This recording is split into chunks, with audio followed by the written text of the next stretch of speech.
أعوذ بالله من الشيطان الرجيم بسم الله الرحمن الرحيم إن الحمد لله والصلاة والسلام على رسول الله وعلى آله وصحبه وسلم تسليما كثيرا أما بعد رب اشرح لي صدري ويسر لي أمري واحلل عقدة من لساني يفقهوا قولي السلام عليكم ورحمة الله وبركاته আশা করি আপনারা সবাই ভালো আছেন। প্রথমে আমি একটা ডিসক্লেমার দিয়ে শুরু করি, ঠিক আছে? প্রথমে আমি তিনটা বিষয়ে আপনাদের কাছে মাফ চেয়ে নিচ্ছি। প্রথম বিষয়টা হলো, আমি পাবলিক স্পেস দিয়ে অভ্যস্ত না। I prefer writing. লেখার অনেক সুবিধা আছে, আপনি এডিট করতে পারেন, রিভাইজ করতে পারেন, মুছে ফেলতে পারেন, রাইট? কিন্তু বলার সময় এগুলো করার সুযোগ নেই। অ্যান্ড আমার আসলে বলার যেহেতু অভ্যাস নাই, তাই আমি আসলে খুব সুন্দর করে গুছায় বলতে পারবো, এটা আমার কাছে মনে হচ্ছে না। এটা হলো এক নম্বর বিষয়। দুই নম্বর বিষয় হলো, আমাকে বাসা থেকে বলে দিছে যে সুন্দর বাংলা ভাষায় কথা বলতে, কিন্তু বাসার অনেক কথার মতো এই কথাটাও সম্ভবত আমি রাখতে পারতেছি না, কারণ প্রমিত বাংলা ভাষা যেটা করেছি খেয়েছি এটা বলতেও আমি অভ্যস্ত না। তা আমি যেটা অনেক চেষ্টা করি হয়তো বা কিছু বলতে পারবো, বাট এটা খুব ডিফিকাল্ট হয়ে যাবে। সো আপনাদের কষ্ট করে এটা একটু শুনতে হবে। তো এই দুটোর বিষয় বলতেছি এই জন্য, কারণ আলহামদুলিল্লাহ আজকে যারা বক্তব্য দিচ্ছেন তারা সবাই খুব সুন্দর করে কথা বলেন, সবাই সুবক্তা, খুব গুছায় কথা বলেন। তো আপনারা যদি ওনাদের বক্তব্যের মতো বক্তব্য আমার কাছে এক্সপেক্ট করেন তাহলে আসলে হবে না। আমার বক্তব্যটা আপনাদের একটু কষ্ট করে শুনতে হবে, একটু অগোছালো বক্তব্য হবে, ভাঙাচোরা বক্তব্য হবে। এটা হলো দুইটা বিষয়। তিন নম্বর বিষয়টা হলো, আজকে কিছু বক্তব্যে কিছু কথা আসতে পারে যেগুলো কঠিন লাগবে কারো কাছে। তো এগুলো কারো বিরুদ্ধে যাওয়ার জন্য না বা কারো সমালোচনা করার জন্য না, এগুলো বলার একমাত্র কারণ হলো আমি ট্রুলি মনে করি যে আমাদের বর্তমানের জন্য এবং আমাদের ভবিষ্যতের জন্য, এই কমের জন্য এবং এই জমিনের জন্য এই কথাগুলো বলা দরকার। সো এই তিনটা হলো ডিসক্লেইমার, ঠিক আছে? ডিসক্লেইমার শেষ, এখন আমি মূল কথায় যাচ্ছি। আচ্ছা, আমরা একটা ঐতিহাসিক সময় পার করতেছি। গত 40 দিনে এমন অনেক ঘটনা ঘটে গেছে যেটা আসলে কয়েক দশকে ঘটে না। একটা ব্রুটাল ব্লাডি প্রসেসের মধ্যে দিয়ে আমরা কিছু অর্জন পাইছি। খুনি হাসিনা, দিল্লির পাপেট হাসিনা, সে পালাইছে এবং তার যে সৈন্য সামন্ত আছে তারা গা ঢাকা দিছে। এবং এই পুরো প্রসেসটা এখনো আমরা আসলে বুঝে উঠতে পারছি কিনা আমি আসলে শিওর না। In a way we are still trying to make sense of it. এবং আমার ধারণা আমরা এখানে যারা আছি বেশিরভাগই এরকম কোনো এক্সপিরিয়েন্সের মধ্যে দিয়ে এর আগে যাই না। এবং আমরা নিজেদের মধ্যে অনেক কিছু ডিসকাস করতেছি, অনেক কথাবার্তা বুঝতেছি, যার উদ্দেশ্য হলো two make sense of the situation, যে আসলে কি হইলো এবং এটা কোথায় যাচ্ছে, রাইট? সো এই জায়গাটাতে দুটা কোয়েশ্চেন দিয়ে আমি আলোচনাটা শুরু করতে চাই। ফার্স্ট কোয়েশ্চেন হলো, আমরা অনেক কথাবার্তা শুনতেছি যে গণ অভ্যুত্থান, বিপ্লব, প্রতি বিপ্লব, সংস্কার। অনেকে বলতেছে আমরা স্বাধীন হয়েছি, এটা দ্বিতীয় স্বাধীনতা। অনেকে বলছে বিজয় আসছে। আমার কোয়েশ্চেনটা এখানে, প্রথম কোয়েশ্চেন হলো, 15 জুলাই থেকে 5ই আগস্ট পর্যন্ত যে জিনিসটা হইল, এটা কি বিপ্লব ছিল কিনা, নাকি এটা অন্য কিছু ছিল? এটা একটা প্রশ্ন। সেকেন্ড যে প্রশ্নটা, সেটা হলো আমরা কি এখন স্বাধীন কিনা এবং এটাকে বিজয় কিনা? তো এই দুটা কোয়েশ্চেন গুরুত্বপূর্ণ কেন? এটা গুরুত্বপূর্ণ কারণ এগুলোর অ্যান্সারের উপর ডিপেন্ড করবে আপনি বর্তমানকে কিভাবে বুঝতেছেন, এবং এটার উপর ডিপেন্ড করবে আপনি ভবিষ্যতের ব্যাপারে কিভাবে চিন্তা করবেন। তো এই প্রশ্নগুলোর কিছু অ্যান্সার নিশ্চয়ই আপনারা সবাই ভাবছেন, যে আমাদের ভাইরা বলছেন বিপ্লব হয়ে গেছে। তো আমি আমার মতো করে আমার কিছু চিন্তা আপনার সাথে শেয়ার করি। প্রথম প্রশ্ন হলো, এটা বিপ্লব ছিল কিনা? এই প্রশ্নের অ্যান্সার দেওয়ার আগে তিনটা জিনিসের পার্থক্য আমাদের বুঝতে হবে। একটা হলো বিপ্লব, একটা হলো সংস্কার, একটা হলো ক্ষমতার পালাবদল বা ক্ষমতা পরিবর্তন। বিপ্লব হলো একটা সমাজ এবং একটা শাসন ব্যবস্থার মৌলিক পরিবর্তন, আমূল পরিবর্তন। এটা হলো বিপ্লব। সংস্কার হলো এর চেয়ে লিমিটেড। সংস্কারের ক্ষেত্রে একটা বিরাজমান কাঠামো থাকে, বিদ্যমান কাঠামো থাকে, সেটার মধ্যে কিছু পরিবর্তন হয়, কিছু মেরামতি হয়, কিছু পুনর্গঠন হয়। এটা হলো সংস্কার। আর ক্ষমতার পালাবদল, এটা আপনারা সবাই বোঝেন, একজন গেল আরেকজন আসবে, দ্যাটস ইট। আচ্ছা, তাও আমি বোঝানোর জন্য একটা এক্সাম্পল দিই। মনে করেন রাষ্ট্র ক্ষমতা হলো একটা চেয়ারের মতো বা একটা সিংহাসনের মতো। এই সিংহাসনের উপরে শাসক বসে থাকে। এখন আপনি এসে শাসককে এখান থেকে নামায় ফেললেন, ধাক্কা দিয়ে টেনে যেভাবে ইচ্ছা নামায় ফেললেন। এটা কি? এটা হলো সরকার পতন। আপনি তারপর চেয়ারে বসে গেলেন, এটা কি?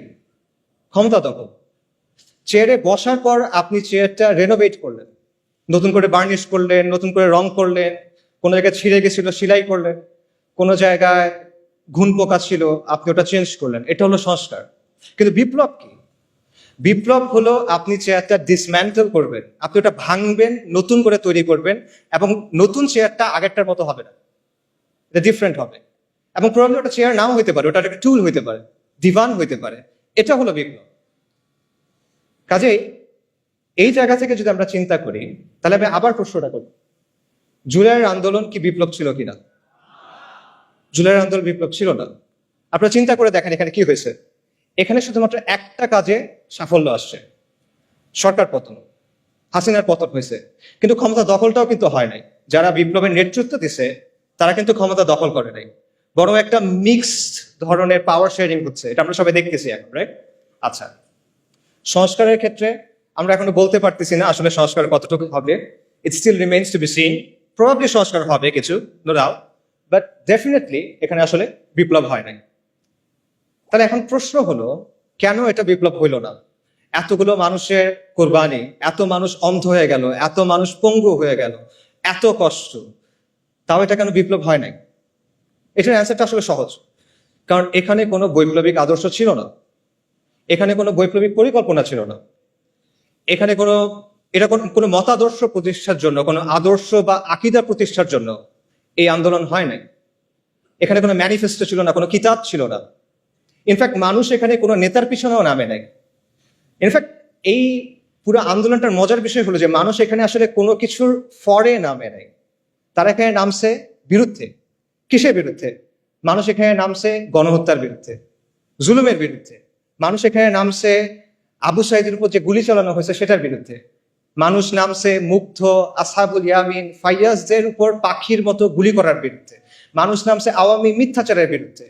এই যে লাশের চেয়ে মেট্রো রেল বেশি দামি, এই বয়ানের বিরুদ্ধে মানুষ নামছে, আওয়ামী মিথ্যাচারের বিরুদ্ধে মানুষ নামছে, আওয়ামী জাহেলিয়াতের বিরুদ্ধে মানুষ নামছে, এবং শেখ হাসিনার বিরুদ্ধে মানুষ নামছে। কিন্তু মানুষ কোনো বৈপ্লবিক আদর্শের জন্য নামে নেই। পুরো প্রসেসটা একবার চিন্তা করে দেখেন। কোটা সংস্কার এটা কিন্তু একটা জনমানুষের ইস্যু না। মানুষের কিন্তু সমর্থন দিয়েছে অবভিয়াসলি, বাট এটার জন্য মানুষ রাস্তায় নামতো, রাইট? কিন্তু মানুষ শেষ পর্যন্ত নামলো কেন? কারণ হাসিনার লাগাম ছাড়া বক্তব্য, তার একটার পর একটা ব্লান্ডার, তার ব্রুটাল রিপ্রেশন, এসবের কারণে শেষ পর্যন্ত মানুষ চিন্তা করলো যে এবার একটা এসপারোসর হইতে হবে, শি মাস্ট গো। এভাবে আসলে একটা দেশ চলতে পারে না। এই কারণে মানুষ নামছে। এবং বেসিক্যালি শেখ হাসিনা পুরা দেশের মানুষকে তার বিরুদ্ধে আসলে ঐক্যবদ্ধ করছে। এটা ছিল এই বিপ্লবের গ্লু, মানে সরি, এই মুভমেন্টের গ্লু। এটা ছিল এই মুভমেন্টের গ্লু, কোনো আদর্শ না। এটা ছিল হাসিনার বিরুদ্ধে একটা গণবিস্ফোরণ, একটা পপুলার আপরাইজিং বেসিক্যালি, যে সহজভাবে আমি বলি।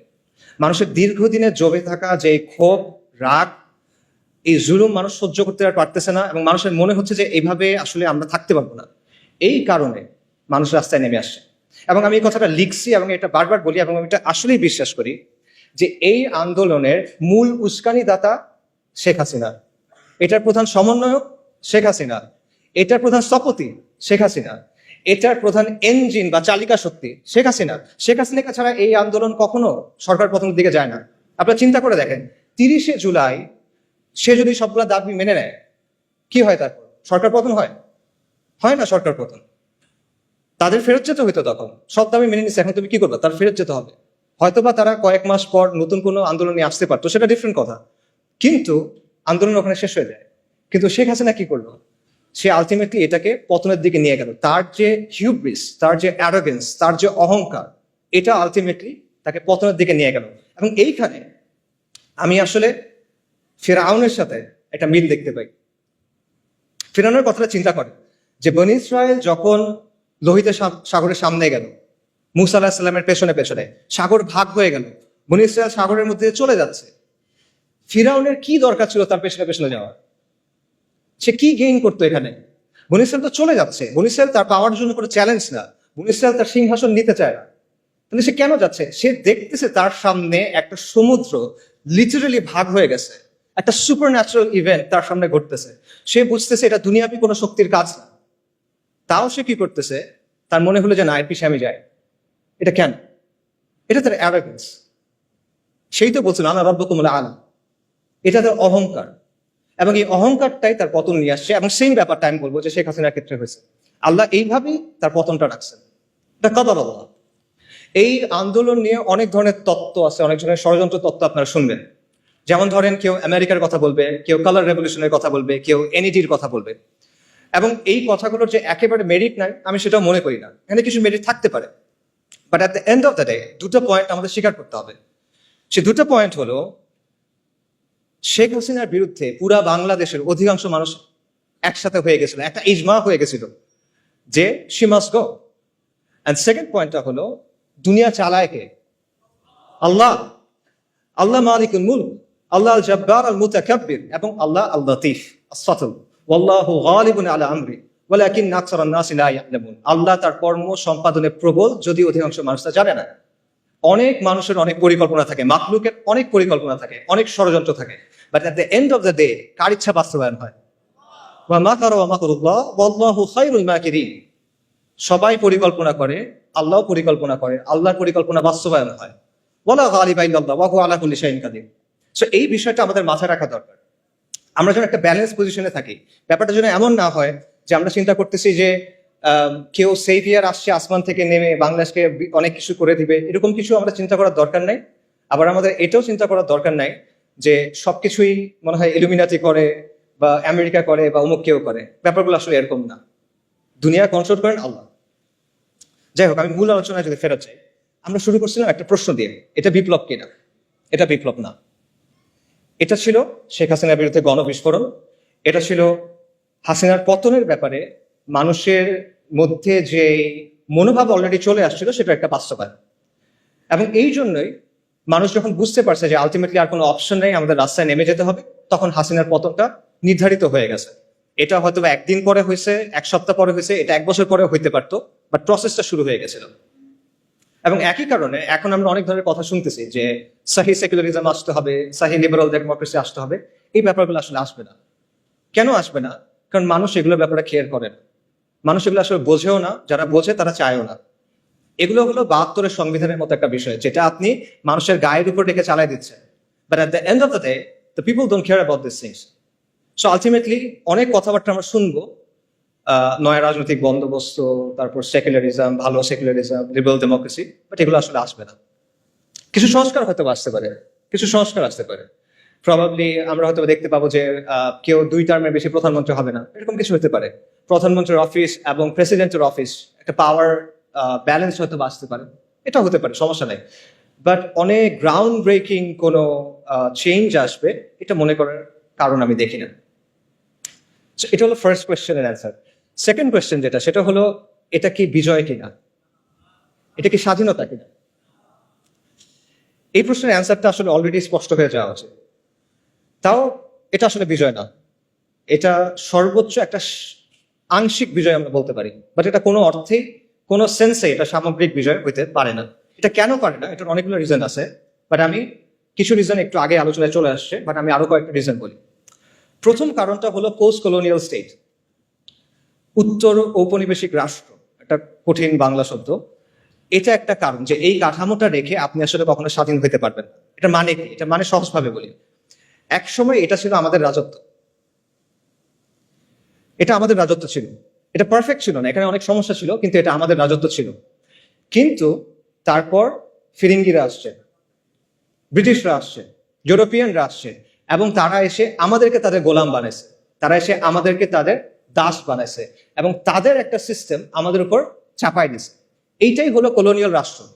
এবং এই কলোনিয়াল রাষ্ট্রের মূল উদ্দেশ্য হলো দুটা, একটা হলো কন্ট্রোল, একটা হলো এক্সপ্লয়টেশন, নিয়ন্ত্রণ এবং শোষণ। আর কোনো উদ্দেশ্য নেই। কলোনিয়াল যে ব্যুরোক্রেসি বা আমলাতন্ত্র, এটার উদ্দেশ্য ছিল এই দুটা। কলোনিয়াল যে পুলিশ, এটার উদ্দেশ্য ছিল এই দুটা। কলোনিয়াল যে সেনাবাহিনী, এটার উদ্দেশ্য ছিল এই দুটা। আজকে ফিরিঙ্গিরা নাই, ওরা চলে গেছে, অনেক আগেই চলে গেছে, কিন্তু ওদের যে সিস্টেম সেটা রয়ে গেছে। আজকে আমাদের যে ব্যুরোক্রেসি আছে, সেটা কলোনিয়াল ব্যুরোক্রেসির কন্টিনিউয়েশন, ধারাবাহিকতা। আজকে আমাদের যে পুলিশ বাহিনী আছে সেটা কলোনিয়াল পুলিশ বাহিনীর ধারাবাহিকতা, এবং উপমহাদেশের যে সেনাবাহিনীগুলো আছে এগুলো সবগুলো ব্রিটিশ ইন্ডিয়ান আর্মির ধারাবাহিকতা। এটা ভেঙেই মানে এটা থেকেই পাকিস্তান আর্মি এবং ইন্ডিয়ান আর্মি হয়েছে, এবং দেন সেখান থেকে বাংলাদেশ আর্মি হয়েছে। এগুলো হিস্টোরিক্যাল ফ্যাক্ট, কেউ ডিনাই করতে পারবে না। সো যেই কাঠামোটা তৈরি হয়েছিল নিয়ন্ত্রণের জন্য এবং কন্ট্রোল করার জন্য, সেই কাঠামোটাকে রেখে দিয়ে আপনি আসলে কিভাবে স্বাধীন হবে, কিভাবে বিজয়ী হবে, এটা পসিবল না। এটা গেল একটা রিজন। আরেকটা রিজন হলো মডার্ন স্টেট ইটসেলফ। এই যে আমি নিয়ন্ত্রণের কথা বললাম আর শোষণের কথা বললাম, এটা কিন্তু শুধু কলোনিয়াল রাষ্ট্রের বৈশিষ্ট্য না, এটা মডার্ন স্টেটেরও বৈশিষ্ট্য। আধুনিক যে রাষ্ট্র সেটা ইনহেরেন্টলি একটা ডমিনেটিং, কন্ট্রোলিং, অথরিটেরিয়ান মেশিনারি। এটা এমন একটা যন্ত্র যার উদ্দেশ্য হলো শোষণ করা এবং নিয়ন্ত্রণ করা। এবং এটা শুধুমাত্র আমাদের মতো তৃতীয় বিশ্ব বা গ্লোবাল সাউথের দেশগুলোর জন্য না, এটা পুরো বিশ্বে। আমাদের দেশে একটা ধারণা আছে যে হাসিনার যে সেকুলারিজম ওইটা ছিল ভাইভ সেকুলারিজম বা মওদু সেকুলারিজম, আর আমেরিকাতে যেটা আছে বা ইংল্যান্ডে যেটা আছে বা মতান্তরে ফ্রান্সে যেটা আছে এটা হলো সাহি সেকুলারিজম। কিন্তু এই যে নিয়ন্ত্রণের ব্যাপারটা, কন্ট্রোলের ব্যাপারটা, এটা সেখানেও আছে। এটা নিয়ে অনেক একাডেমিক আলোচনা আছে, আমি সেই আলোচনায় যাব না। আমি আপনাদের একটা এক্সাম্পল দিব, যে এক্সাম্পলটা আপনারা সবাই দেখছেন। সেটা হলো কোভিডের কথা চিন্তা করে দেখেন, বিশেষ করে লকডাউন এবং ভ্যাকসিনের কথা। আচ্ছা, সেকুলারিজম এবং লিবারাল ডেমোক্রেসি আপনাকে অনেক সুন্দর সুন্দর কথা বলবে, স্বাধীনতা, অধিকার, এরকম অনেক কথা বলবে। বাট লকডাউনের সময় কি হয়েছে চিন্তা করে দেখেন তো। একদিনের মধ্যে আপনার সব অধিকার, আপনার সব স্বাধীনতা নাই, শেষ। আপনি ঘরের বাইরে যেতে পারবেন না, চাকরিতে যেতে পারবেন না, মসজিদে যেতে পারবেন না। কারো বাপ মারা গেছে, সে বাপকে দাফন করতে যেতে পারতেছে না। কারো বাচ্চা হসপিটালে, সে তার কাছে যেতে পারতেছে না। এটা কি? এটা টোটাল কন্ট্রোল আপনার জীবনের উপরে। এবং আমরা দেখছি যেখানে রাষ্ট্র যত শক্তিশালী সেখানে লকডাউন তত টাইট। আমাদের মতো দেশগুলোতে রাষ্ট্র পুরোপুরিভাবে অতটা শক্তিশালী না, যে কারণে আমরা কিছুটা মুভমেন্টের সুযোগ পাইছি। কিন্তু আপনি যদি ওয়েস্টের দিকে তাকান, দেখবেন সেখানে এক্সট্রিমলি টাইট ভাবে লকডাউনগুলো এনফোর্স করা হয়েছে। তো এই যে লকডাউন, এটা কিন্তু আপনি দেখেন, এটা আপনার সমস্ত অধিকার, স্বাধীনতাকে নিয়ন্ত্রণে নিয়ে ফেলা হলো। এটা একটা রিপ্রেশন, এটা একটা কর্তৃত্ববাদ, এবং এটা সেকুলার ডেমোক্রেসি গুলাই করতেছে। এবং এর মধ্যেও আমরা দেখছি যে দুটা অংশ হয়ে গেছে, যে সাধারণ মানুষ লকডাউনের মধ্যে বাসায় বসে আছে, পাগল হয়ে যাচ্ছে, সর্বশান্ত হয়ে যাচ্ছে। অন্যদিকে এলিট যারা, তারা পার্টি করে বেড়াচ্ছে, এরকম খবর আসে, ওবামারা পার্টি করে বেড়াচ্ছে, ওদিকে মানুষজন মেন্টাল হেল্পলাইনে ফোন করতে করতে এই হয়ে যাচ্ছে, শহীদ হয়ে যাইতেছে, এরকম একটা অবস্থা। আচ্ছা, এরপর দেখেন লকডাউনের পর কি আসলো? ভ্যাকসিন। ভ্যাকসিন না নিলে আপনি দুনিয়াতে অচল, আপনার ভ্যাকসিন নিতেই হবে। আপনার শরীরের মধ্যে আপনি একটা আনটেস্টেড এক্সপেরিমেন্টাল ড্রাগ নেবেন, এখানে আপনার কোনো সে নাই। আপনাকে বেসিক্যালি কোয়ার্স করা হলো এটা নেওয়ার জন্য, নইলে আপনি হজও যেতে পারবেন না, এরকম একটা অবস্থা, তাই না? তো এর যে টোটাল কন্ট্রোল আর কি হইতে পারে? এটা কোনো মেটাফরিক্যাল কন্ট্রোল না, এটা কোনো রূপক কন্ট্রোল না, এটা রিয়েল কন্ট্রোল। আপনার চলাফেরাকে কন্ট্রোল করতেছে, আপনার শরীরের মধ্যে আপনি কি দিবেন সেটাকে কন্ট্রোল করতেছে। এবং এই সব কিছু কে করতেছে? সেকুলার রাষ্ট্র। যে সেকুলার রাষ্ট্র সাপোজিটলি আপনাকে কি দেয়? স্বাধীনতার অধিকার দেয়। এটা হলো তার অবস্থা। আধুনিক রাষ্ট্রের যে তত্ত্ব, এটার অন্যতম জনক বলা হয় থমাস হবসকে, ব্রিটিশ ফিলোসফার। থমাস হবস রাষ্ট্রকে কল্পনা করছিল লেভায়াথান হিসেবে। লেভায়াথান মানে কি? লেভায়াথান হলো একটা পৌরাণিক জীব, একটা মিথোলজিক্যাল, একটা মিথিক্যাল ক্রিচার। বাইবেলে এটার কথা আছে। এটা হলো একটা সামুদ্রিক জীব যেটার আকার অত্যন্ত বড়, এটাকে হারানো যায় না, এটা এতটা বড়, ওভারকাম করা পসিবল না। তো হবস রাষ্ট্রকে চিন্তা করছিল একটা দানবীয় শক্তি হিসেবে, এবং বাস্তবে তাই হয়েছে। রাষ্ট্র একটা দানবীয় শক্তিতে পরিণত হয়েছে, একটা সর্বব্যাপী ভয়ঙ্কর দানবে সে পরিণত হয়েছে, যে নিজেই আইন বানায়, যে নিজেই আইনের ব্যাখ্যা করে, এবং যে নিজেই আইনের প্রয়োগ করে। রাষ্ট্রের উপরে কোনো রেফারেন্স নাই, সবার উপর রাষ্ট্র সত্য, তাহার উপর নাই। রাষ্ট্র হলো অ্যালফা এন্ড দি ওমেগা, এরকমই অবস্থা। এবং আপনার জন্ম থেকে মৃত্যু পর্যন্ত প্রতিটা পদে পদে রাষ্ট্র আপনাকে নিয়ন্ত্রণ করতে চায়, রাষ্ট্র আপনাকে সার্ভেইল করতে চায়। বার্থ সার্টিফিকেট থেকে ডেথ সার্টিফিকেট, আপনার কল হিস্ট্রি থেকে আপনার চ্যাট লগ, আপনার ব্রাউজিং ডেটা, সবকিছু, আপনার মানে প্রত্যেকটা ট্রানজাকশন, আপনার ইনকাম ট্যাক্স, প্রতিটা জিনিসে রাষ্ট্র এসে হাত ঢুকায়। সে নিয়ন্ত্রণ করতে চায়, সে সার্ভেইল করতে চায়। এবং এটাই হলো পৃথিবীর ইতিহাসে আপনি খুঁজে পাবেন না যে এই মাত্রার নিয়ন্ত্রণ, এই মাত্রার এক্সপ্লয়টেশন কোনো সিস্টেমের মাধ্যমে হয়েছে, যেটা সেকুলার সিস্টেমের মাধ্যমে হয়েছে। কাজেই এবং এটাই হলো আসলে আধুনিক রাষ্ট্রের সভরেন্টির অর্থ। সার্বভৌমত্বের কথা আমরা বলি না, এটাই হলো সার্বভৌম শক্তির সত্যিকারের অর্থ। সার্বভৌম শক্তির প্রকৃত রূপ হলো এটা। যারা আপনারা জানতে চান এই ব্যাপারে, একজন জার্মান ফিলোসফার ছিল কার্ল শ্মিট, আপনারা তার লেখা পড়ে দেখতে পারেন, সেই ব্যাপারটা খুব ডিটেলে আলোচনা করছে। আজ পর্যন্ত এটা কোনো রিফিউটেশন আসে নাই, কারণ এটাই বাস্তব, এটি সভরেন্টির অর্থ। কাজে আধুনিক রাষ্ট্রের মধ্যে আপনি আসলে কখনো মুক্তি পাবেন না, বিজয় পাবেন না। আধুনিক রাষ্ট্র আপনাকে কি দিবে? সে আপনাকে গাঁজা খাওয়ার স্বাধীনতা দিবে, মদ খাওয়ার স্বাধীনতা দিবে, জিনা করার স্বাধীনতা দিবে, এলজিবিটির স্বাধীনতা দিবে। এগুলো দিয়ে সে আপনাকে ভুলায় রাখবে, কিন্তু আসল স্বাধীনতা সে আপনাকে দিতে পারবে না। মজার ব্যাপার হলো, আজকে আমাদের এখানে যারা অনেক বৈপ্লবিক কথাবার্তা বলতেছে, তাদের দাওয়াতের মধ্যে আসলে বৈপ্লবিক কিছু নাই। তারা বেসিক্যালি ওয়েস্ট থেকে ধার করা কিছু টার্মিনোলজি এবং কিছু ধারণা প্রচার করতেছে, এবং এমন সব টার্মিনোলজি এবং ধারণা যেগুলো ওয়েস্টে অলরেডি অবসলিট হয়ে গেছে, তামাদি হয়ে গেছে। ওয়েস্টে আপনি দেখেন liberal democracy is on the retreat. পুরা পশ্চিমা বিশ্বে এখন একদিকে ফার রাইট, অন্যদিকে ফার লেফট, অর্থাৎ উগ্র ডানপন্থী এবং উগ্র বামপন্থীদের উত্থান হচ্ছে, এবং এই দুটার মাঝখানে যেটা আছে ভ্যানিলা, সেটা হলো লিবারাল ডেমোক্রেসি। এটার আবেদন হারাচ্ছে। এবং মাল্টিপোলার বিশ্বের কথা আপনারা সবাই শোনেন, মাল্টিপোলার বিশ্বে লিবারাল ডেমোক্রেসির ভাত নাই। এবং এটার যে বয়ানগুলো আছে অলরেডি এগুলো সব ভেঙে যাচ্ছে। লিবারাল ডেমোক্রেসির প্রধান একটা বয়ান হলো মানবাধিকার। গাজা জেনোসাইডে আমরা দেখছি যে মানবাধিকার বলে আসলে কিছু নাই। গাজাতে কি হয়েছে আমরা জানি, এটা আসলে বলতে গেলে ট্রমাটিক একটা এক্সপিরিয়েন্স হয়ে যাবে। মানে বাবা তার বাচ্চার কাছে গেছে, বাচ্চার ডেড বডি নাই, পলিথিনের ভিতরে করে সে ছিন্ন বিচ্ছিন্ন কিছু অংশ নিয়ে আসতেছে। মানবাধিকার কোথায়? যারা মানবাধিকার কথা সবচেয়ে বেশি বলে তারা হলো ইসরায়েলকে উইপেন্স দিচ্ছে, পলিটিক্যাল ক্লাউড দিচ্ছে, রাইট? সো মানবাধিকার কোথায়? মানবাধিকার বেসিক্যালি একটা আদর্শিক হাতিয়ার, যেটা ইউজ করে ওয়েস্ট তাদের জিওপলিটিক্যাল ইন্টারেস্ট অ্যাডভান্স করে, তাদের নিজেদের স্বার্থ হাসিল করে। একই কথা আন্তর্জাতিক আইনের ক্ষেত্রে। কই আন্তর্জাতিক আইন? কই? ইসরায়েল নানা জায়গায় গিয়ে গিয়ে অ্যাটাক করতেছে, কনসুলেটের ভেতরে গিয়ে অ্যাটাক করছে, যেটা কখনো হয় নাই। কই আইন কোথায়? নাই আইন। এগুলো রেটরিক, যেগুলো ওয়েস্ট তাদের ইচ্ছা মতো ইউজ করে তারপর ফালায় দেয়। কিন্তু আমরা এগুলো বিশ্বাস করে বসে আছি, এবং আমরা মনে করছি এটা মনে হয় অনেক বৈপ্লবিক কিছু একটা। এবং ফাইনালি আপনি দেখেন গাজা এটাও প্রমাণ করছে যে ডেমোক্রেসি অ্যাকচুয়ালি ওয়ার্ক করে না। কেন এটা আমি বলতেছি? দেখেন, ওয়েস্টে অনেক মানুষ কিন্তু গাজা জেনোসাইডের বিপক্ষে, তারা এটার বিরুদ্ধে রাস্তায় মার্চ করছে, তারা প্রতিবাদ করছে, এটা আপনার স্বীকার করতে হবে, এবং আমরা এটা অ্যাপ্রিসিয়েট করি, আর তারা হেদায়েত করে। কিন্তু তাও তারা এটা বন্ধ করতে পারতেছে না। অনেক মানুষ এটার বিরুদ্ধে, কিন্তু তারা এটা বন্ধ করতে পারতেছে না। এটা কেন? কারণ তারা যাকেই ভোট দিচ্ছে দেখা যাচ্ছে যেই ক্ষমতায় আসতেছে সে জায়নিস্টদের পকেটে এবং সে গ্লোবাল এলিটদের পকেটে।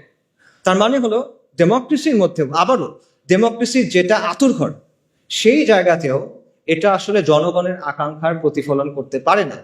ডেমোক্রেসি নিয়ে আপনি অনেক সুন্দর সুন্দর কথা বলতে পারেন, but at the end of the day it can be hacked. It can be hacked very easily, যেটা আমরা দেখতেছি। কাজেই এত কিছুর পরও যারা ওই মানধাত্তা আমলের লিবারাল ডেমোক্রেসির কথা বলতেছে অনেক বৈপ্লবিক বয়ান হিসেবে, তারা আসলে ওয়ার্ল্ডের ট্রেন্ডটা বুঝতেছে না হয়তো, এবং তারা একটা ডেট এক্সপায়ার্ড মাল বিক্রি করার চেষ্টা করতেছে। তারা বিপ্লবের কথা বলতেছে, বাট তারা পশ্চিমা প্যারাডাইম থেকে বের হইতে পারতেছে না। তাদের মধ্যে পশ্চিমা আদর্শ নিয়ে এক ধরনের ফিক্সেশন আছে, তাদের মধ্যে পশ্চিমা থিওরি নিয়ে এক ধরনের ফেটিশিজম আছে। পশ্চিম যেটা বলছে ওটাই সহি, পশ্চিম যেটা বলছে ওটাই সমাধান, অল্প স্বল্প কিছু চেঞ্জ করতে হবে। Liberal democracy with Bangla characteristics, এটা হলে হয়ে যাবে। এই হলো তাদের প্রস্তাবনা। তো এগুলো করে আসলে আলটিমেটলি কোনো সমাধান হবে না। সো আমরা যদি আগের কথায় ফেরত যাই, এটা কি বিজয় ছিল কিনা, এটা মুক্তি ছিল কিনা? না, এটা ছিল না। যদি সহি সেকুলারিজম বা সহি লিবারাল ডেমোক্রেসি আসে, যেটা আসবে না, যদি আসে তাও সেটা বিজয় এবং মুক্তি হবে না। তাহলে মুক্তি কিসে? বাস্তবতা হলো আমাদের মুক্তি এবং পুরো বিশ্বের মুক্তি হলো ইসলামের মধ্যে। এটা আমি রেটরিক্যালি বলতেছি না, আমি ট্রুলি এটা বিশ্বাস করি। এটা ইসলামের মধ্যে আল্লাহর গোলামি মেনে নেওয়ার মধ্যেই হলো সৃষ্টির মুক্তি। কথাটা অনেকটা প্যারাডক্সিক্যাল লাগতে পারে যে গোলামির মধ্যে মুক্তি কিভাবে, কিন্তু এটাই বাস্তবতা। এটা 100% একটা লজিক্যাল কথা। কেন লজিক্যাল কথা? কারণ হলো দুনিয়ার বাস্তবতা হলো দুনিয়াতে আসলে সত্যিকার অর্থে কোনো ফ্রিডম নাই। এখানে অ্যাবসলিউট কোনো ফ্রিডম হয় না। প্রত্যেকটা ব্যবস্থায় আপনার কারো না কারো আনুগত্য স্বীকার করে নিতে হয়, আপনার কিছু না কিছুর উপর ঈমান আনতে হয়, কোনো না কোনো বিষয়কে আপনার ধ্রুব সত্য হিসেবে স্বীকার করতে হয়। এটা থেকে আপনি বের হইতে পারবেন না। ভ্যালু নিউট্রাল কোনো সিস্টেম হয় না, নিরপেক্ষ কোনো সিস্টেম হয় না। প্রত্যেকটা সিস্টেমের মধ্যে একটা না একটা রব থাকে যেটাকে মেনে নিতে হয়। এবং অ্যাবসলিউট আমরা মানে এর কথা বলে ফ্রিডম অফ স্পিচের কথা বলে, অ্যাবসলিউট ফ্রিডম অফ স্পিচ বলে কিছু নাই, অ্যাবসলিউট স্বাধীনতা বলে কোনো কিছু নাই। প্রত্যেকটা স্বাধীনতা হলো একটা বাউন্ডারির মধ্যে দেয়া স্বাধীনতা। দাবা খেলার সময় চিন্তা করেন, যখন আপনি কেউ যদি দাবা খেলে, সে দাবা খেলার নিয়ম মেনে যে কোনো চাল দিতে পারে, কিন্তু নিয়ম সে চেঞ্জ করতে পারে না। নিয়মটা মেনে তাকে খেলার টেবিলে বসতে হয়। সেম জিনিস, যে কোনো সিস্টেমে ওই সিস্টেমের নিয়ম মেনে আপনি স্বাধীন, কিন্তু এই নিয়মগুলো আপনি চ্যালেঞ্জ করতে পারবেন। কাজে প্রকৃত অর্থে আসলে কোনো স্বাধীনতা নাই। মানুষ প্রত্যেকটা সিস্টেমে কারো না কারো সামনে সাজদা করে। আমরা করতেছি না, আধুনিক মানুষ করতেছে না। আধুনিকতা আপনাকে রাষ্ট্রের গোলাম বানাইছে, আপনাকে মুক্ত বাজারের গোলাম বানাইছে, আপনাকে নফসের গোলাম বানাইছে। কাজে ইসলাম ছাড়া বাকি যা কিছু আছে সবকিছু হলো গায়রুল্লাহর গোলামি করা, আর ইসলাম হলো আল্লাহর গোলামি করা। তা আপনি কার গোলামি করবেন? আপনি মানুষের গোলামি করবেন, মাখলুকের গোলামি করবেন, তাকে আপনি আল্লাহর গোলামি করবেন। কাজে সত্যিকারের মুক্তি হলো গায়রুল্লাহর ইবাদত থেকে বের হয়ে এসে এক আল্লাহর দাসত্ব মেনে নেওয়া। যখন আপনি এটা করবেন, তখন আমরা মানুষ হিসেবে আমাদের যে কসমিক রোল, আমাদের যে মহাজাগতিক ভূমিকা আল্লাহ আমাদের জন্য ঠিক করে দিয়েছেন খলিফা হিসেবে, তখন সেটা আমরা পালন করতে পারবো। তখন আমরা পুরো সৃষ্টির সাথে হারমোনিতে আসতে পারবো। আধুনিকতা প্রকৃতিকে ডমিনেট করতে চায়, কন্ট্রোল করতে চায়, এটা করতে গিয়ে সে ক্লাইমেট ক্যাটাস্ট্রফি করে ফেলছেন। কিন্তু আপনি যখন আল্লাহর দাসত্ব মেনে নেবেন, তখন আপনি এটার সাথে হারমোনিতে আসতে পারবেন। এখানেই আপনি প্রকৃত মুক্তি পাবেন। এটা ছাড়া সত্যিকার অর্থে কোনো স্বাধীনতা নাই। আপনার জিডিপি যত হোক, আপনার যতগুলো মেট্রো রেল থাকুক, আপনার যত মাথা পিছু যত ইচ্ছা হোক, আপনার রাস্তা যত সুন্দর হোক, মুক্তি নেই। কমফোর্ট আছে, মুক্তি নেই। তো এখানে আরেকটা কোয়েশ্চেন আছে, সেটা হলো ইসলাম কিভাবে? আমি যদি বলি যে আলটিমেটলি মুক্তি হলো ইসলামে, তাহলে প্রশ্ন আসবে ইসলাম কিভাবে? তো এই কোয়েশ্চেনের অ্যান্সারটাও আমি প্রথম কোয়েশ্চেনের সাথে ট্যাগ করতে চাই। প্রথম কোয়েশ্চেনে আমরা তিনটা বিষয় নিয়ে কথা বলছিলাম: সরকার বদল, সংস্কার আর বিপ্লব। এখন এক এক করে আমাকে বলেন দেখি, সরকার পতনের মাধ্যমে কি ইসলাম আসবে? না, আসা সম্ভব না। এটা একটা সরকার গিয়ে আরেকটা সরকার আসবে, আসলো তো ইসলাম আসবে না। আচ্ছা আমাকে বলেন, সংস্কারের মধ্য দিয়ে আসবে কিনা? সংস্কারের মধ্যে দিয়ে এটা সম্ভব না। কারণ আপনি যে সিস্টেমটার মধ্যে আছেন সেটা হলো একটা সেকুলার লিবারাল, একটা সেকুলার ব্যবস্থা। এই ব্যবস্থাটা মৌলিকভাবে ইসলামের সাথে সাংঘর্ষিক। এখন আপনি কিভাবে সংস্কার করে করে এটাকে ইসলামে নিয়ে যাবেন? ইটস পসিবল না। আমি আপনাকে একটা এক্সাম্পল দিই। সংস্কারের সবচেয়ে বহুল ব্যবহৃত পদ্ধতি কি? ডেমোক্রেসি। ডেমোক্রেসি হলো ইনহেরেন্টলি একটা রিফর্মিস্ট অ্যাপ্রোচ, একটা রিফর্মিস্ট মেথড। ডেমোক্রেসিতে কি করা হয়? একটা ব্যবস্থার মধ্যে মৌলিক বিষয়গুলোর ব্যাপারে আমরা একমত, এর মধ্যে আমরা কিছু পরিবর্তন আনতে চাই, কিছু বিষয়ে মতপার্থক্য আছে, এগুলো আমরা সলভ করতে চাই। এই জায়গায় ডেমোক্রেসি কাজ করে, এবং ডেমোক্রেসি কাজ করে ইনক্রিমেন্টাল বা গ্র্যাজুয়াল চেঞ্জের মাধ্যমে। এখন আপনি আমাকে বলেন, আপনি কিভাবে অ্যাকচুয়ালি এই প্রসেসে সেকুলার রাষ্ট্র থেকে ইসলামী ব্যবস্থায় যাবেন? আমি আপনাদের বাংলাদেশের এক্সাম্পল দিই। বাংলাদেশে যে ইসলামী দলগুলো আছে যারা ডেমোক্রেটিক পদ্ধতিতে অংশগ্রহণ করছে, তাদের সবার ভোট যদি আপনি মেলান কোন একটা নির্বাচনে, 30টার মতো আসনও তারা পায় নাই। লেস দেন 30, 300টার মধ্যে লেস দেন 30, লেস দেন 10%। ওকে, আচ্ছা, তার মানে তারা যে এককভাবে ক্ষমতা যাবে এটাও আসলে ফিজিবল না। বাট তর্কের খাতিরে আমি ধরলাম এটা হইল। মনে করেন বাংলাদেশের কোনো একটা ইসলামী দল অথবা সবগুলো ইসলামী দলের কোনো একটা জোট, তার 160টা আসন পেয়ে গেল, ক্ষমতায় গেল, আলহামদুলিল্লাহ, অনেকে বলে ফেলবে ঠিক আছে গেল। তারপর কি হবে? তারপর কিভাবে ইসলাম আনবেন? আপনি সংবিধান পরিবর্তন করে করে আনবেন? পসিবল না। কি পরিবর্তন করবেন? আপনার সংবিধান আপহেল্ড করতে হবে। এটা শপথ নিয়ে আপনি গেছেন। আপনি যদি বলেন যে ঠিক আছে, সংবিধানের মধ্যে আপনি লিখে দিলেন যে কোরআন সুন্নাহ বিরোধী কোনো আইন করা হবে না, তাহলে হয়ে গেল শরিয়া কায়েম? না, হবে না। এর চেয়ে অনেক সুন্দর সুন্দর কথা পাকিস্তানের সংবিধানে আছে, চমৎকার চমৎকার সব কথাবার্তা আছে, but at the end of the day ওটা স্টিল একটা সেকুলার রাষ্ট্র। কাজে সংস্কারের মাধ্যমে আপনি জিনিসটা করতে পারবেন না। এবং দেখেন, এই যে আমরা যে আলোচনাগুলো শুনতেছি বিপ্লব, গণঅভ্যুত্থান নিয়ে, ওখানে কিন্তু এই কথাগুলো আসতেছে যে গণঅভ্যুত্থানের বৈধতা আপনি সংবিধান থেকে পাবেন না, গণঅভ্যুত্থান করতে হলে সংবিধানের বাইরে গিয়ে করতে হবে। এই কথাগুলো আসতেছে না?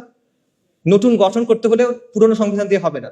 তো আপনি যদি এতটুক কাজ সংবিধানের মধ্যে না করতে পারেন, আপনি সেকুলারিজম থেকে ইসলামী ব্যবস্থায় যাবেন, সেটা আপনি কেমনে সংবিধানের মধ্যে দিয়ে করবেন বা কেমনে এই প্রসেসের মধ্যে দিয়ে করবেন?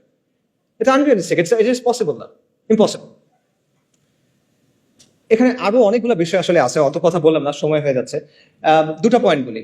আপনি দেখেন মিশরে, আলজেরিয়াতে ইসলামিস্টরা ক্ষমতায় আসছিল, কিন্তু ডিপ স্টেট তাদের বিরুদ্ধে কু করছে, তাদেরকে সরাই দিয়েছে। তিউনিসিয়াতে সেম জিনিস হয়েছে, কিন্তু তিউনিসিয়াতে যারা ক্ষমতায় আসছিল তারা ইসলামিস্ট ছিল না, তারা ছিল সাবেক ইসলামিস্ট যারা পরবর্তীতে লিবারাল ডেমোক্রেট হয়েছে, তাদেরকেও কু করে সরাই দিয়েছে। এবং এই ব্যবস্থায় যারা গেছে তারা নিজেরা চেঞ্জ হয়ে গেছে। 1980-র দশকে অনেকগুলো মুসলিম দেশের ইসলামী মুভমেন্ট গুলা অনেক তর্ক বিতর্কের পর একটা সিদ্ধান্ত নিয়েছিল যে ঠিক আছে, আমরা ইসলাম কায়েমের জন্য ডেমোক্রেটিক পদ্ধতি ইউজ করব। এটার উদ্দেশ্য কি? আমরা ক্ষমতায় যাব, তারপর আমরা ধীরে ধীরে ইসলাম কায়েম করার চেষ্টা করব। ভালো উদ্দেশ্য। তারপর কি হয়েছে? 40 বছর পর হয়েছে যে আমরা দেখতেছি যে তারা নিজেরা এখন আর ইসলামী রাষ্ট্রের কথাই বলে না। এদের অনেকেই, সবাই না, অনেকেই। এটা এখন কি বলে? এখন তারা বলে কল্যাণ রাষ্ট্রের কথা, ওয়েলফেয়ার স্টেট, প্লুরালিজমের কথা। এরা এখন বলে যে লিবারাল ডেমোক্রেসির কথা। অর্থাৎ তারা সিস্টেমে ঢুকছিল সিস্টেমটা চেঞ্জ করার জন্য, সিস্টেমের জায়গায় আছে, তারা চেঞ্জ হয়ে গেছে। এটা হলো অবস্থা। তো সংস্কারের মধ্য দিয়ে আসলে এইভাবে এই পরিবর্তন সম্ভব না। বাস্তবতা হলো, আপনি যদি সেকুলার ব্যবস্থা থেকে যে ট্রান্সফরমেশনটা প্রয়োজন ইসলামী ব্যবস্থায় যাওয়ার জন্য, সেটার জন্য প্রয়োজন বৈপ্লবিক পরিবর্তন এবং রেভলিউশনারি মিনস। এটাই বাস্তবতা। এবং এটা শুধুমাত্র ইসলামের ক্ষেত্রে প্রযোজ্য না, এটা যে কোনো ব্যবস্থার ক্ষেত্রে প্রযোজ্য। যখন পৃথিবীতে রাজতন্ত্রের বদলে রিপাবলিক আসলো, তখন সেটা বৈপ্লবের মাধ্যমে আসছে, বৈপ্লবিক পদ্ধতির মাধ্যমে আসছে। এবং এটা একটা ঐতিহাসিকভাবে প্রমাণিত সত্য। এটা এমন একটা কনক্লুশন যেটা অ্যাভয়েড করা সম্ভব না। আপনি ধাপে ধাপে চিন্তা করেন। আপনি যদি মুসলিম হন, আপনাকে শরিয়া চাইতে হবে, নন নেগোশিয়েবল। কেউ মুসলিম, সে শরিয়া চায় না, এটা পসিবল না, এটা কুফর। কেউ যদি মনে করে ইসলামের চেয়ে ওই জিনিসটা বেটার, কেউ যদি মনে করে ইসলামের চেয়ে ওই জিনিসটা অগ্রাধিকার পাওয়ার মতো, কেউ যদি মনে করে দুটো সমান, এটা কুফর আকবার। অর্থাৎ যদি মুসলিম হয় তাকে শরিয়া চাইতে হবে। আর সেকুলার ব্যবস্থা মৌলিকভাবে ইসলামী ব্যবস্থাতে সাংঘর্ষিক, এই দুটা কো এক্সিস্ট করতে পারে না। একটা আরেকটাকে ডমিনেট করার চেষ্টা করবে, সেটা হবে না। আচ্ছা, এবং আমরা দেখতেছি যে সেকুলার ব্যবস্থাকে সংস্কারের মাধ্যমে চেঞ্জ করে করে আপনি আলটিমেটলি ইসলামী ব্যবস্থায় যেতে পারতেছেন না। তাহলে অপশন কি বাকি থাকে আপনার? বৈপ্লবিক পরিবর্তন ছাড়া আপনার আর কোনো অপশন বাকি থাকে না। কিন্তু বৈপ্লবিক পরিবর্তন নিয়েও আসলে আমাদের মধ্যে অনেক ভুল ধারণা আছে। বাস্তবতা হলো যে আমাদের চিন্তা ভাবনাগুলো আসলে বেশিরভাগ সময় খুব রেটরিক ভিত্তিক। আমরা ঢালাও কথাবার্তা বলি, আমরা অনেক আবেগ কথাবার্তা বলি, আমরা অনেক জজবার কথা বলি, কিন্তু আমরা দলিল, আদিল্লা, রিয়ালিটির অ্যানালিসিস, লজিক এগুলোর দিকে তাকাই না। আমরা অনেক সময় চিন্তা করি যে বিপ্লব মনে হয় একটা ওভারনাইট ব্যাপার, রাতারাতি হয়ে যাবে। অথবা আমরা মনে করি যে আমি যা করতেছি করতে থাকবো, একদিন ডাক দিবে কেউ একজন, বিপ্লব হয়ে যাবে। ব্যাপারগুলো এরকম না। আসলে এখানে কিছু ম্যাটেরিয়াল কন্ডিশনস আছে, অথবা আপনি বলতে পারেন যে এখানে কিছু আসবাবে দুনিয়ার কিছু শর্ত আছে যেটা আপনার পূরণ করতে হবে। সেটা পূরণ না করলে আপনি এটা পারবেন না। একটা এক্সাম্পল দেয়, পানি কখন ফুটে? পানির বয়লিং পয়েন্ট কত? 100 ডিগ্রি সেলসিয়াস। এটা কি মুমিনের জন্য একরকম, কাফেরের জন্য আরেক রকম? না, এটা সবার জন্য সেম। কেন সেম? আল্লাহ দুনিয়ার নিজাম, আল্লাহ ঠিক করে দিচ্ছেন এভাবে, সবার জন্য এটা সেম। তো সমাজ এবং রাষ্ট্রের মধ্যেও এরকম কিছু ম্যাটেরিয়াল কন্ডিশনস আছে যেটা আপনার পূরণ করতে হবে। এই জিনিসটা আপনি আবেগ বা জজবা দিয়ে আমরা হকের উপর আছি জাস্ট এই বিষয়টা দিয়ে আপনি বাইপাস করতে পারবেন না। এই রিকোয়ারমেন্ট আপনাকে ফুলফিল করে আসতে হবে। হ্যাঁ, এমন হইতে পারে যে কাফেরদের জন্য যে রিকোয়ারমেন্ট, সেখানে আমাদের কিছু অ্যাডিশনাল রিকোয়ারমেন্ট থাকতে পারে। যেমন আমাদের ইমানি, আমলি, শারঈ, আকাইদি কিছু রিকোয়ারমেন্টস থাকবে যেটা একটা কমিউনিস্টের থাকবে না। কিন্তু ম্যাটেরিয়াল রিকোয়ারমেন্ট সেম, এটা আপনার লাগবে। তো এটা বাইপাস করে আপনি আসলে বৈপ্লবিক পরিবর্তনের দিকে যেতে পারবেন। এটা না করে আপনি যদি শুধু বলেন যে আমার ইমান আছে, আমার অনেক জজবা আছে, আমরা তো হকের উপর আছি, এভাবে আর হবে না। এটা তাওয়াক্কুলের ভুল বুঝ। বাস্তবতা হলো বৈপ্লবিক পরিবর্তন একটা লম্বা, জটিল, রুক্ষ প্রক্রিয়া, কঠিন একটা প্রক্রিয়া। এর মধ্যে নানা ধরনের জটিলতা আছে এবং এটার মধ্যে মাল্টি স্টেজ আছে, মানে মাল্টিপল স্টেজেস আছে, একাধিক স্টেজ আছে। ব্যাপারটা এভাবে চিন্তা করেন। মনে করেন আপনি কালকে আম খাইতে চান, আপনি আজকে গাছ লাগাবেন, এটা হবে? হবে না। আপনি কালকে আম খাইতে চান, আপনি আজকে গাছ লাগাবেন, হবে না। কালকে তো ফল আসবে না। একটা লম্বা প্রসেসের মধ্যে দিয়ে যাওয়ার পর ফল আসবে। তো আপনি ওভারনাইট এটা চাইতে পারেন না যে আমি আজকে গাছ লাগাবো, কালকে ফল আসবে, হয় না। আচ্ছা, আরেকটা জিনিস চিন্তা করেন, মনে করেন আপনার প্রতিবেশী, তার বাসায় জামের গাছ আছে এবং তার বাসার গাছে জাম ধরছে, সে জাম পাড়তেছে। কারণ আপনি তার কাছে গিয়ে বললেন, আমাকে আমসত্ত্ব বানিয়ে দাও, আমাকে আমের শরবত বানিয়ে দাও, ম্যাঙ্গো স্মুদি দাও। এটা হয়? It doesn't work like that. যে বীজ বুনছে ফসল তার, যেই বীজ বোনা হয়েছে ওটাই আসবে। আম গাছে তো জাম হবে না। একটা সেকুলার আন্দোলন হয়েছে, সেকুলারদের নেতৃত্বে একটা আন্দোলন হয়েছে, অথবা একটা ইস্যু ভিত্তিক আন্দোলন হয়েছে, আন্দোলন শেষ হয়ে গেছে। এখন আপনি তার কাছে গিয়ে বললেন যে আমাকে খিলাফা দাও, শরিয়া দাও। Doesn't work like that. সে কেন আপনাকে দিবে? আপনি কে? তার কষ্টের পরিশ্রম সে আপনাকে কেন দিবে? আর সে যদি দেয়ও, ধরেন সে দিল, সে যেটা দিবে ওটাকে ওই জিনিস যেটা আপনি চাচ্ছেন না, সেটা জাম, আপনি আম চাচ্ছেন, রাইট? সেটা আসলে হয় না। সো এই বিষয়গুলো আমাদের বোঝা দরকার। তাহলে করণীয় আসলে কি? আমি এখানে আবার এক্সাম্পলে ফেরত চাই। একজন ভালো কৃষক কি করে? একজন ভালো কৃষক প্রথমে জমিটাকে তৈরি করে, আগাছাগুলো দূর করে, লাঙল দেয়, তারপর সে বীজ বুনে, তারপর সে আস্তে আস্তে এটাকে বড় করে, সার দেয়, পানি দেয়, কীটনাশক দেয়। তারপরে ফল আসবে কিনা এটা নিশ্চিত না, কিন্তু নানা কারণে ফল না আসতে পারে, পোকায় খেয়ে ফেলতে পারে, মরক ধরতে পারে, অনেক কিছু হতে পারে। এখানে একটা মানে একাধিক স্টেজ আছে। এই রেভলিউশনারি চেঞ্জের ক্ষেত্রে এই ব্যাপারটা আছে, এখানে একাধিক স্টেজ আছে। এবং এর মধ্যে প্রথম স্টেজ যেটা, লাঙল দেওয়ার যে স্টেজ, সেটা হলো একটা প্রজন্ম তৈরি করা, সমাজের মধ্যে শরিয়ার পিপাসা তৈরি করা, সমাজের কাছে এটাকে একটা ভায়াবল অপশন হিসেবে নিয়ে আসা।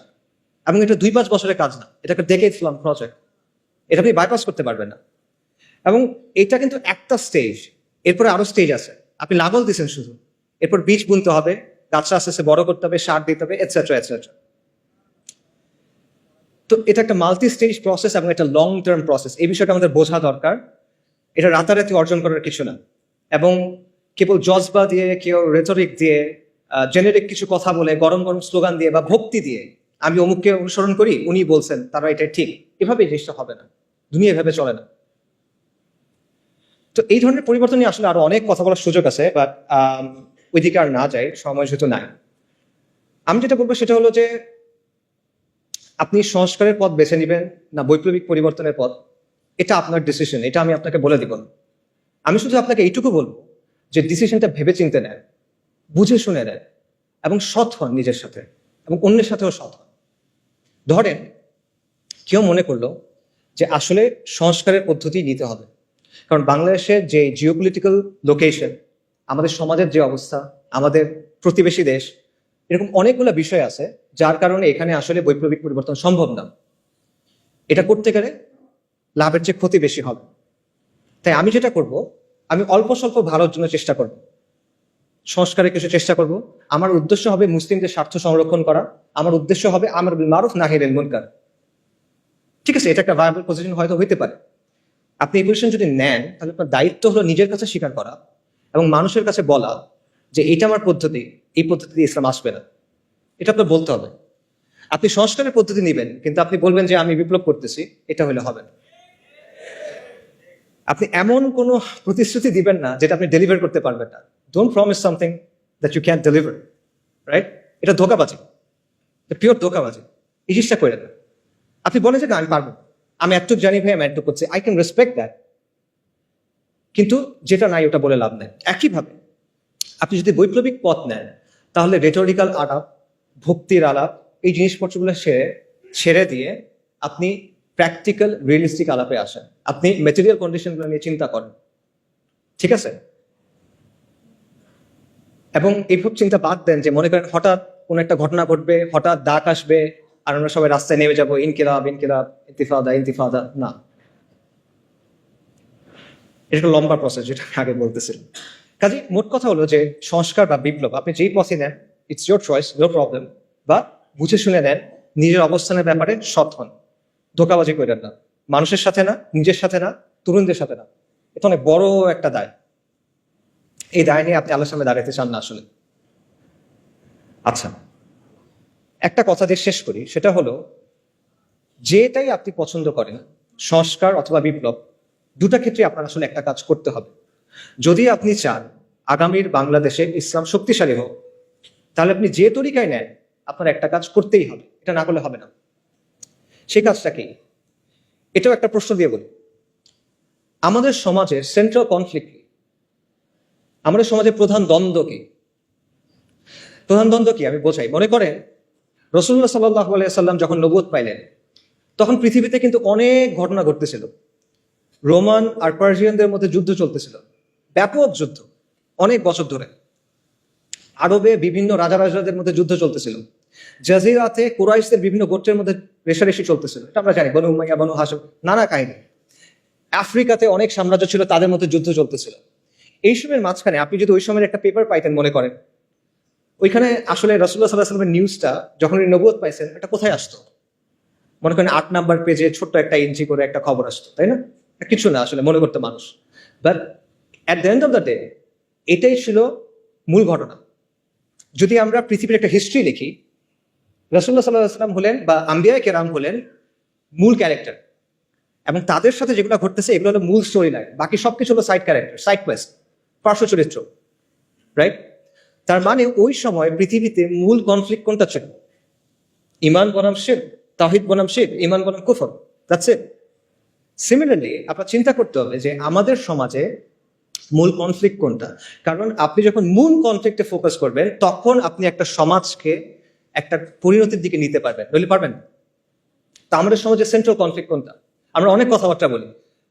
আগে বলা হয়তো আওয়ামী লীগ বনাম বিএনপি, ভারত বনাম আমেরিকা, বা ভারত বনাম চায়না, শাহবাগ বনাম অ্যান্টাই শাহবাগ, ফ্যাসিজম বনাম অ্যান্টাই ফ্যাসিজম, অনেক কথা বলা হয়। But at the end of the day এগুলো কোনোটাই আমাদের সমাজের সেন্ট্রাল কনফ্লিক্ট না। এগুলো যদি সলভ হয়ে যায়, তাও আপনি বিজয় পাচ্ছেন না, মুক্তি পাচ্ছেন না, যেটার কথা আমরা বললাম। মনে করেন প্রো ইন্ডিয়া গভর্নমেন্ট চলে গিয়ে একটা প্রো আমেরিকান গভর্নমেন্ট আসলো, সমাধান হয়েছে? মনে করেন ফ্যাসিস্ট গভর্নমেন্ট চলে গিয়ে একটা অ্যান্টাই ফ্যাসিস্ট গভর্নমেন্ট আসলো, সমাধান হয়েছে? মনে করেন কালকে থেকে শাহবাগ নাই বাংলাদেশে, সমাধান হবে? পাকিস্তানে তো শাহবাগ নাই, পাকিস্তানে তো শান্তি নিকেতনই এই সেকুলাররা নাই, কিন্তু সেখানেও তো লিবারেল সেকুলার এই সমাজটা নিয়ন্ত্রণ করে। বাংলাদেশের আগে পাকিস্তানে ট্রান্সজেন্ডার আইন পাস হয়ে গেছে, কিভাবে? সেখানে তো শাহবাগই নাই। সো শাহবাগই ভ্যানিশ করে দেন, আপনার সমস্যার সমাধান হচ্ছে না। সমাধান হলো মূল কনফ্লিক্টের জায়গাটা, এবং মূল কনফ্লিক্টটা হলো ইসলাম বনাম সেকুলারিজমের দ্বন্দ্ব, আল্লাহর আইন বনাম গায়রুল্লাহর আইনের দ্বন্দ্ব, আল্লাহর শরিয়া বনাম মানুষের শরিয়ার দ্বন্দ্ব, ইসলাম বনাম মানুষের বানানো তন্ত্র মন্ত্রের দ্বন্দ্ব। এটাই হলো মূল কনফ্লিক্ট। আল্লাহ আযজা ওয়া জাল্লা কোরআনে কি বলছেন? সব আম্বিয়ায়ে কিরামকে কোন দাওয়াত দিয়ে পাঠানো হয়েছে? নবী রাসূলকে কোন দাওয়াত দিয়ে পাঠানো হয়েছে? আল্লাহ আযজা ওয়া জাল্লা বলেছেন, ওয়ালাকাদ বাআসনা ফি কুল্লি উম্মাতির রাসূলান আন ইবুদুল্লাহা ওয়াজতানিবুত তাগুত। আমি প্রত্যেক উম্মার কাছে রাসূল প্রেরণ করছি এই মর্মে যে তোমরা আল্লাহর ইবাদত করো, তাগুতকে বর্জন করো। কুফর বিত তাগুত ওয়া ঈমান বিল্লাহ। এখন আপনি আমাকে বলেন, যদি আপনি আল্লাহর উপর বিশ্বাস আনেন, তাহলে আপনি আল্লাহর আইনকে বাদ দিতে পারবেন? এটা পসিবল? পসিবল না। আপনি যদি আল্লাহর উপর বিশ্বাস আনেন, আপনি গায়রুল্লাহর আইন মেনে দিতে পারবেন? পসিবল না। তাহলে আপনি যদি ঈমান বিল্লাহ এবং কুফর বিত তাগুত চান, তাহলে অবশ্যই আপনাকে মানতে হবে যে ইসলাম এবং সেকুলারিজমের মধ্যে একটা প্রচন্ড দ্বন্দ্ব আছে, এবং এটাই আসলে সবচেয়ে বড় দ্বন্দ্ব। আপনাকে কেউ বাধ্য করতেছে না আজকে যে তুমি গিয়ে লাত মানাত উজ্জার সামনে গিয়ে সেজদা করো। কেউ আপনাকে বলতেছে না যে তুমি হুবালের সামনে গিয়ে একটা জিনিস কোরবানি করো, কেউ বলবে না। কিন্তু সে কি বলবে? আল্লাহর আইন ছাড়ো, গায়রুল্লাহর আইন ধর, সে এটা আপনাকে বলবে। সো এইটাই হলো সেন্ট্রাল কনফ্লিক্ট, এবং এই বিষয়টাকে আমাদের দাওয়ার মূল ভিত্তি বানাইতে হবে, এবং আমাদেরকে এটা সমাজের মূল প্রশ্নে পরিণত করতে হবে, যেটা আমরা পারি নাই। এখানে আমরা স্পেকটাকুলারলি ফেল করছি। বাংলাদেশের সাধারণ মানুষ যখন তার ভবিষ্যৎ নিয়ে চিন্তা করে, সে কি বলে দেখেন? সে কিসের কথা বলে? সে বলে ডেমোক্রেসির কথা, সে ভোটের কথা বলে, সে অর্থনীতির কথা বলে, কিন্তু সে কিন্তু শরিয়ার কথা বলে না। তো এটা সেকুলারদের সাফল্য যে তারা তাদের স্লোগান, তাদের চিন্তাগুলো মানুষের কাছে পৌঁছে দিতে পারছে, এবং আমাদের ব্যর্থতা যে এত ইম্পর্টেন্ট একটা বিষয় আমরা মানুষের কাছে পৌঁছে দিতে পারি নাই। কাজে যদি আমরা ইসলামের বিজয় চাই, তাহলে অথবা আমরা ইসলামকে শক্তিশালী করতে চাই, আবারও বলতেছি, আপনি সংস্কার চান অথবা আপনি বিপ্লব চান, এই কাজটা আপনার করতেই হবে। ইসলাম এবং সেকুলারিজমের মধ্যে যে দ্বন্দ্ব, এটাকে আপনার সমাজের সেন্ট্রাল কনফ্লিক্টে পরিণত করতে হবে। বাকি সবকিছু সেকেন্ডারি। হ্যাঁ, অবশ্যই ব্যক্তি পর্যায়ে আপনি দাওয়া করবেন ইমান, আমল, আকীদার, অফকোর্স এটা বাদ যাবে না। বাট যখন আপনি সামষ্টিক পর্যায়ে যাবেন, সমাজের কথা বলবেন, তখন এটা আপনার দাওয়ার মূল কেন্দ্র হতে হবে। পাশাপাশি আরেকটা জিনিস আপনাকে করতে হবে, সেটা হলো মানুষের জীবনের সাথে যে জড়িত যে বিষয়গুলো আছে, যেগুলো নিয়ে মানুষ কনসার্ন, সেগুলো নিয়ে আপনার কথা বলতে হবে এবং সেটা বলতে হবে ইসলামের জায়গা থেকে। এবং এটাও নবী রাসূলদের দাওয়ার সুন্নাহ। নবী রাসূলগণ তাওহীদের দাওয়াত দিয়েছেন, অবশ্যই সত্য। একই সাথে তারা কিন্তু সমাজের জুলুম এবং অনাচারের বিরুদ্ধে কথা বলছেন। ফিরআউন বনী ইসরায়েলকে বন্দী করে রাখছিল, তাদের উপর জুলুম করতেছিল। আল্লাহ যখন মূসা আলাইহিস সালামকে ফিরআউনের কাছে পাঠালেন, মূসা আলাইহিস সালাম গিয়ে কি বললেন? আল্লাহর ইবাদত করো, আল্লাহর উপর ঈমান আনো, বনী ইসরায়েলের উপর জুলুম করা বন্ধ করো, বনী ইসরায়েলকে ছেড়ে দাও। লূত আলাইহিস সালাম তার কওমকে কি বললেন? যে তোমরা এই বিকৃত কাজ ছেড়ে দাও। তারা কিন্তু ঈমান আনে নাই তখন, তাও তিনি এটা বলতেছেন। শুআইব আলাইহিস সালাম মাদিয়ানবাসীকে কি বলছেন? যে তোমরা আল্লাহর উপর ঈমান আনো এবং ওজনে কম দিও না, পরিমাপে কম দিও না, কারণ ওটা ছিল ওই সমাজের সবচেয়ে বড় সমস্যা। কাজে এটা পরিষ্কার যে নবী রাসূলগণ শুধুমাত্র তাদের জাতিকে তাওহীদের দাওয়াত দেন নাই, পাশাপাশি সমাজের যে বিরাজমান সমস্যাগুলো ছিল, বড় বড় সমস্যা, সেগুলো নিয়ে তারা কথা বলছেন। এবং এটা আপনাকেও করতে হবে, এটা আম্বিয়া কেরামের দাওয়াত সুন্নাহ, এবং এটা আমাদের করতে হবে। আমরা বলি যে ইসলাম হলো কমপ্লিট কোড অফ লাইফ। তাহলে দ্রব্যমূল্যের সমস্যা, বেকারত্বের সমস্যা, যে বিষয়গুলো নিয়ে মানুষ পেরেশান থাকে, এগুলো ইসলামের মধ্যে নাই, এগুলো শরিয়ার বিষয় না। আপনি এগুলো নিয়ে কথা বলবেন না, কেন বলবেন না? তাহলে এটা Islamic complete code of life কিভাবে হইলো? আপনার কথা তো আপনার কাজের সাথে মিলবে না তখন। সেই কাজটা আমাদের করতে হবে। এবং এটা শুধু, আবারও আমি বলতেছি, এটা শুধু ঢালাও বক্তব্য দিয়ে হবে না, আপনার প্র্যাকটিক্যাল সমাধান তার সামনে আনতে হবে, আপনার প্র্যাগম্যাটিক সমাধান তার সামনে আনতে হবে ইসলামের জায়গা থেকে। আপনি এটা বলতে হবে না যে ইসলাম সব সমস্যার সমাধান দেয়। আপনার বলতে হবে ইসলাম অমুক সমস্যার সমাধান এইভাবে দেয় এবং এটা হলো বেস্ট সমাধান, এটা আপনার বলতে হবে। এবং এইভাবে, এমনভাবে আপনার মানুষের সামনে ইসলামী ব্যবস্থার একটা ভিশন তুলে ধরতে হবে, যাতে করে মানুষ যখন চিন্তা করে ভবিষ্যৎ নিয়ে, তখন সে মনে করবে যে হ্যাঁ, আমি শরিয়া চাই।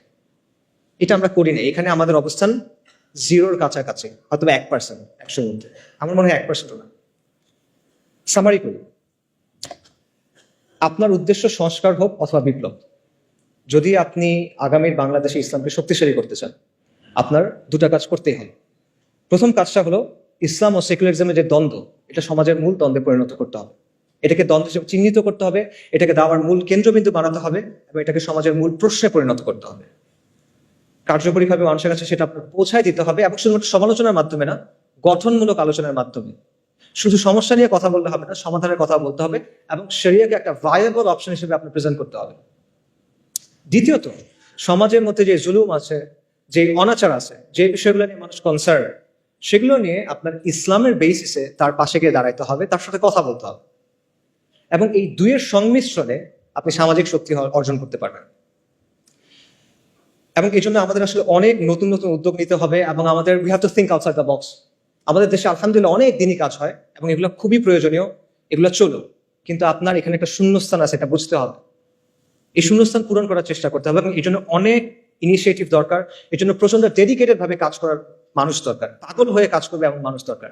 You have to be relentless, you have to be tireless, and you have to be proactive. আর কোনো অপশন নাই আসলে। এবং এটার অংশ হিসেবে কিছু কিছু উদ্যোগ নেওয়া হচ্ছে। একটা উদ্যোগের কথা আপনারা হয়তো বা জানেন, একটা লিফলেট আপনারা পাইছেন, ইসলামিক সোশ্যাল অ্যাক্টিভিস্ট নেটওয়ার্ক। ইনশাল্লাহ এটার ব্যাপারে আপনারা এরপরে আরো জানবেন এবং আমরা আশা করব যে আপনারা এটার সাথে থাকবেন, সামিল থাকবেন, এটাকে সাপোর্ট করবেন।